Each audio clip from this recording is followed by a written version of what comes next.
dia, boa tarde, boa noite, meus amores. Eu espero sinceramente que vocês tenham tido uma semana maravilhosa e que essa semana que se inicia seja abençoada. Bom, ocorre o seguinte, Liliane, qual o tema da aula de hoje? O tema da aula de hoje é um tema que muita gente espera, tá? Ok, são os possíveis temas para o Enem 2020. Ok? Vamos discutir um pouco sobre isso. Na verdade, ocorre o seguinte, gente. Ocorre que é claro que é por isso que a gente utiliza possíveis. Quer dizer, há uma possibilidade. Não necessariamente estamos aqui para poder virar e falar assim, olha, o tema é esse. Quem dera se a gente tivesse essa informação. Seria tudo muito mais fácil, concorda comigo? Ou não? Mas enfim, nós vamos lidar com possíveis temas, né? E antes de eu começar a abordar esses possíveis temas com vocês, eu preciso explicar uma coisa. Muitos alunos, eles têm medo, tipo assim, Liliane, se cair um tema, por exemplo, que eu não sei falar nada. Em relação a isso, relaxa, tá? Acalma o coração, relaxa. Por quê? Porque na verdade, gente, os assuntos que o Enem trazem são assuntos amplamente discutidos. São assuntos que estão aí na mídia, estão na boca do povo, tá? E normalmente são assuntos que afetam a sociedade em geral, Então, quando a gente fala temas muito específicos, né, normalmente não é uma opção do Enem, não costuma ser uma opção do Enem. Ok. Seguinte, também não é muito característica do Enem abordar temas polêmicos, tá? Liliane, por que temas polêmicos? É o mesmo caso, por exemplo, de temas muito recentes, tá? Por que isso? Porque ainda está em discussão, a população ainda está falando sobre isso, então dificilmente o Enem vai te pedir um tema polêmico ou muito recente que está em discussão. Eu sei que o ano passado surpreendeu muito todo mundo, né? Todo mundo ficou assim, mas peraí, cinema, né? E numa época que estava todo mundo esperando alguma coisa relacionada à pátria, nação, alguma coisa parecida com isso.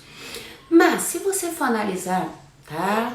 No ano passado existiam vários assuntos em discussão e em voga, vários, né? Então, o Enem foi por um caminho em que ele tirava de cenário esses assuntos recentes ou, por vezes, polêmicos, tá? Ok. Bom, esse ano parece que as coisas já deram um pouco mais esfriada, né? E aí, eu vou apresentar para vocês esses possíveis temas de redação, tá? Bom, vamos fazer o seguinte, eu vou falar aqueles que eu acho, né, interessante abordar nessa videoaula, né, no plural são duas, né, mas deixa embaixo o seu comentário, fala o que você acha que pode vir, o que você acredita que possa ser o tema do Enem, né, de repente a gente pode discutir sobre ele também, não sei por que não, tá? Deixa embaixo o seu comentário, fala, Lili, olha, eu acho que tal coisa pode, aí se for uma coisa legal assim, né, a gente até grava um vídeo falando sobre esse assunto, vai que, por que não, né? Então, eu dividi, na verdade, essas propostas por assunto, tá? Claro que eu tô sempre com o meu escopo aqui na frente, gente, porque se eu for obedecer a ordem na minha cabeça, vai ser uma coisa muito louca, tá? Então, por assunto, e aí a gente faz as divisões, tá? Primeiro assunto, saúde, tá? Ok.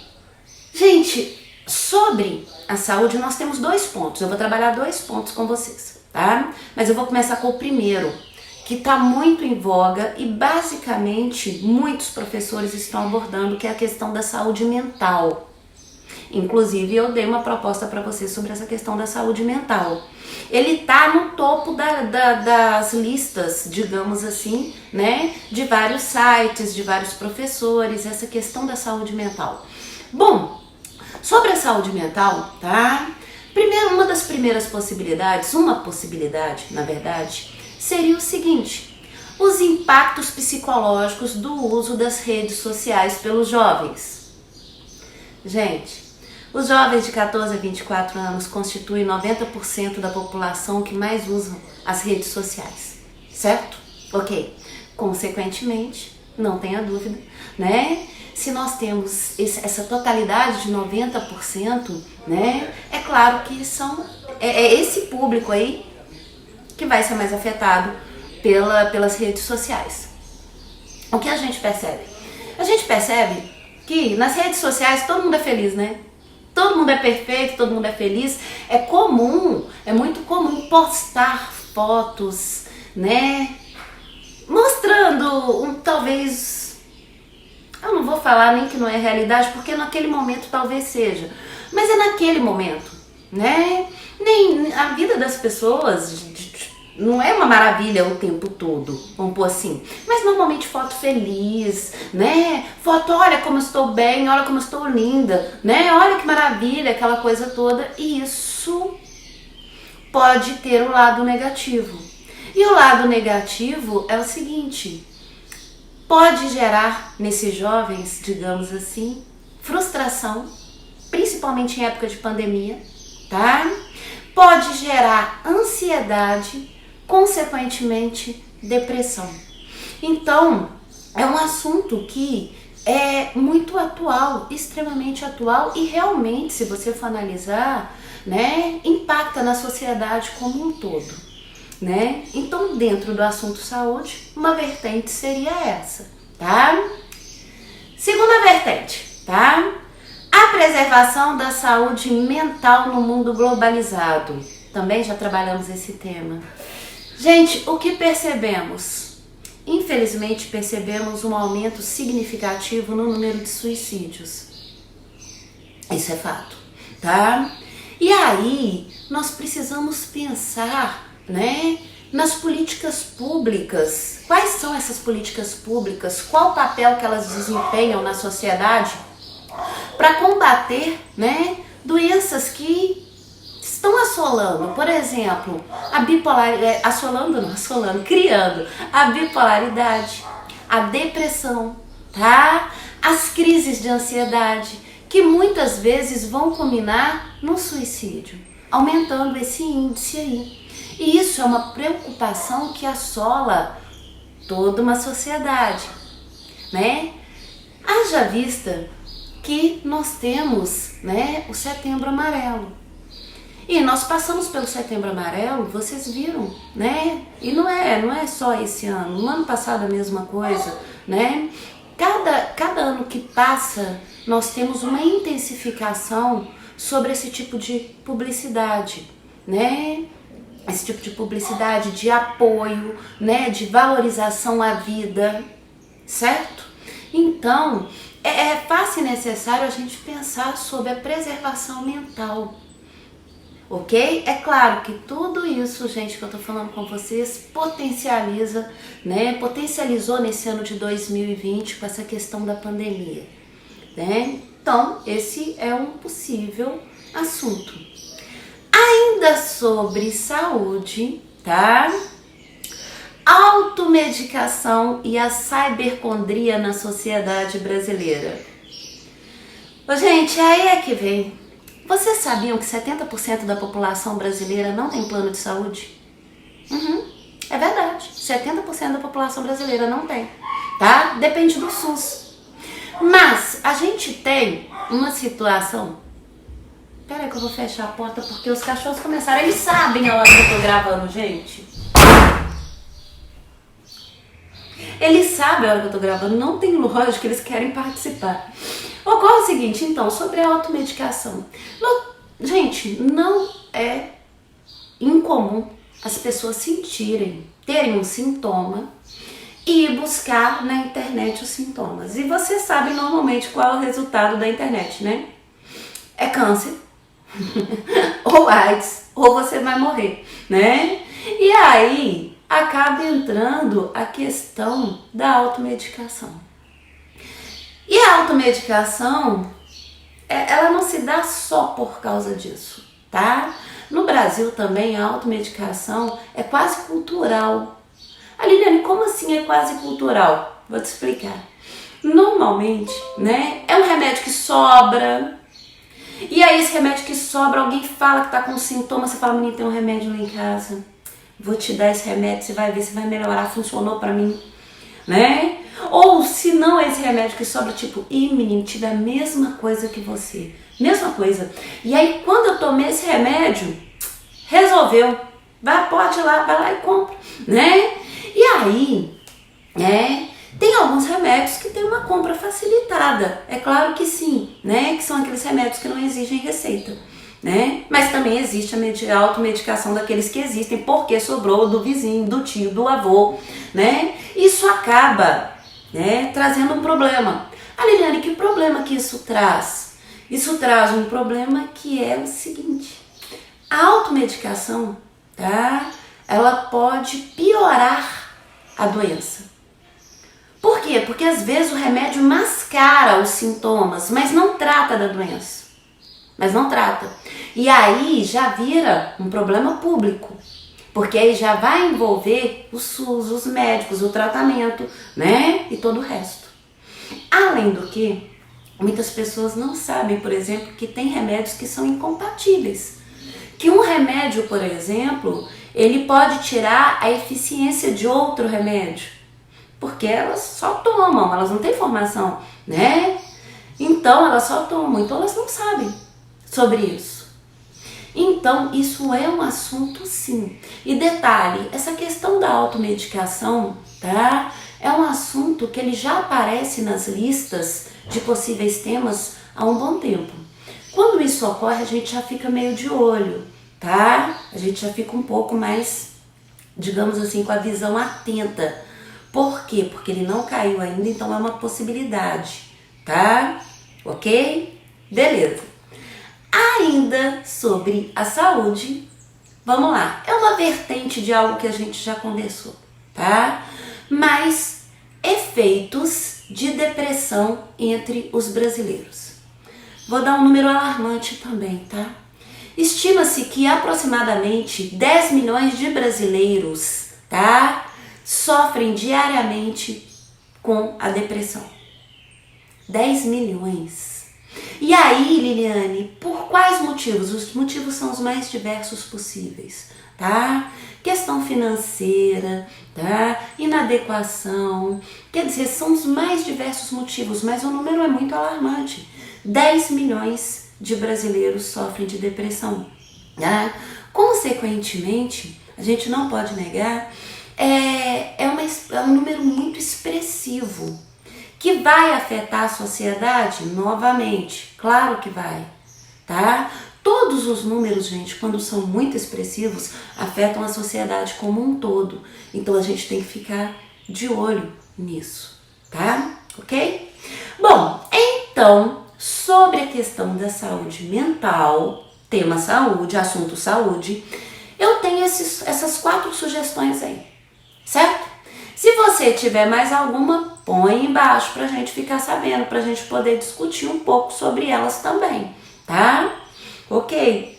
Aí você tá pensando num âmbito que eu não vi ainda. Vamos lá, pode pôr, tá?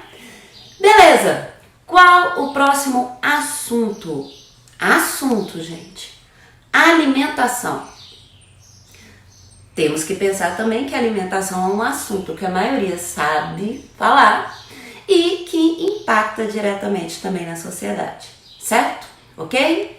Seguinte, vamos começar com o primeiro, que está muito associado ao tema que eu dei para vocês, tá? No simulado. Está um pouquinho associado. Que é o seguinte: saúde nutricional no Brasil em debate. Ok, ocorre o seguinte. É óbvio que a população atual tem, de uma forma geral, um desejo de ter uma alimentação melhor. E quando eu falo alimentação melhor, eu estou falando em qualidade mesmo, em qualidade.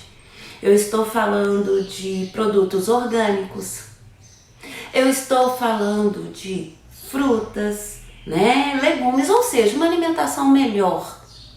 No entanto, todavia, contudo, o que observamos? Que esse tipo de alimento é caro, ele continua sendo caro. Se você for comprar, por exemplo, vamos pegar frutas como exemplo, tá? Frutas orgânicas, você percebe nitidamente a diferença de preço, né, entre as orgânicas e as não orgânicas. Muito, muito fácil perceber, tá? E a população em geral não tem condições de pagar por essa alimentação mais saudável. Então, ela acaba, né, comprando aquilo que o bolso permite. Aquilo que o bolso permite. Eliane, como assim aquilo que o bolso permite? Gente, um pacote de macarrão é mais barato. Fato. Mesmo com o aumento de preços, tá? É mais barato. E nós sabemos que macarrão é bom, é gostoso, aliás, eu gosto bastante, mas não tem um alto coeficiente nutricional. Ele não se encaixa ali propriamente dentro de uma alimentação saudável, ok? Então, tem que se pensar sobre isso. E quando uma população não tem uma alimentação saudável, né, e acaba consumindo produtos mais baratos, mas que não vão nutrir, digamos assim, nutrir as células, o corpo de forma adequada, nós vamos ter um outro problema que eu vou discutir daqui a pouco com vocês, que é a questão do sobrepeso e da obesidade. Ai, Nani, mas aí cada um vive do jeito que quer. Eu sei que cada um vive do jeito que quer. O grande lance é que quando tem a questão do sobrepeso e da obesidade, junto com o sobrepeso e a obesidade, nós temos doenças. As doenças podem vir. Se a pessoa está com sobrepeso e a saúde está ótima, ela tem mais que ser feliz mesmo, tá? Se a pessoa é gordinha, mas está com a saúde ótima, excelente, muito bom, ela tem mais que ser feliz mesmo, tá certo? O problema é quando isso traz doenças, tipo diabetes, hipertensão, né? Sabemos que o aumento do colesterol pode gerar um problemão aí. E aí essas pessoas, quando adoecem, né, elas vão ter que buscar tratamento. E aí nós vamos ter o quê? Um inchamento do SUS, né? Ou seja, o SUS tendo que atender mais pessoas por doenças que poderiam ser evitadas. Eu acabei já falando sobre outro tema, mas enfim, tá? Deu para compreender o grande lance aí, né? Que é justamente o segundo tema que eu ia falar para vocês, né? O Brasil acima do peso, tá? No caso do Brasil acima do peso, gente, é aquilo que eu tô falando com vocês, que eu acabei de falar com vocês. Como, né, a alimentação saudável, né, ela é mais cara, digamos assim, bem mais cara, né? O brasileiro acaba se alimentando mal, né? E alimentando mal, ele vai ter o sobrepeso. E esse número aumenta, tá, gente? A cada ano esse número vai aumentando. Não só na população adulta, como também na população infantil. E isso pode gerar riscos à saúde, tá? Mas eu acabei comentando, linkando um assunto, um tema com o outro. Mas vocês compreenderam, né? Beleza. Bom, terceiro tema, tá? A alimentação na rede pública de ensino. Esse assunto foi um assunto muito complexo, principalmente esse ano, né? Porque é o seguinte, o Programa Nacional de Alimentação Escolar, ele tem parâmetros. E esses parâmetros incluem uma alimentação saudável nas escolas. Qual é a realidade dos fatos, né? Muitos alunos que vão para a escola, gente, só tem essa alimentação. Só isso que eles comem durante o dia. Eu sei que isso chega a cortar o coração e corta mesmo, né, gente? Mas é a realidade do país, é verdade, tá? E aí há uma preocupação muito grande com essa questão da alimentação na escola, da merenda escolar, tá? Tanto, por exemplo, que há escolas que servem 2 refeições por período. Na hora que o menino chega e depois um pouquinho, na hora do intervalo, um pouco antes dele sair, oferecem 2 refeições. Justamente por saber que aquela criança, às vezes, o que tem para comer é aquilo ali. Por que eu falei que esse ano a coisa piorou? Vocês acompanharam isso? Por quê? né, vivendo esse momento de pandemia, né, as aulas presenciais não podem ocorrer por uma questão de preservação à saúde. E muitas crianças dependiam dessa alimentação escolar. Elas dependiam. Dependiam não, né? Dependem. E aí nós começamos a perceber medidas públicas para tentar sanar esse problema, né? Como a distribuição de cestas, né? Cestas de alimento, em que os pais iam buscar na escola para tentar suprir essa situação. Então é um assunto em que nós tivemos uma política pública, de certa forma, muito proativa, em que pode vir sim tema do Enem, tá? Mas olha aqui, eu já cheguei nos meus 20 minutos desse primeiro vídeo, vou cortar esse vídeo, vou começar outro e a gente vai continuar falando sobre os possíveis temas de redação do Enem 2020, tá bom? Marca aí, um beijinho e aperta o próximo botão pra gente continuar, tá?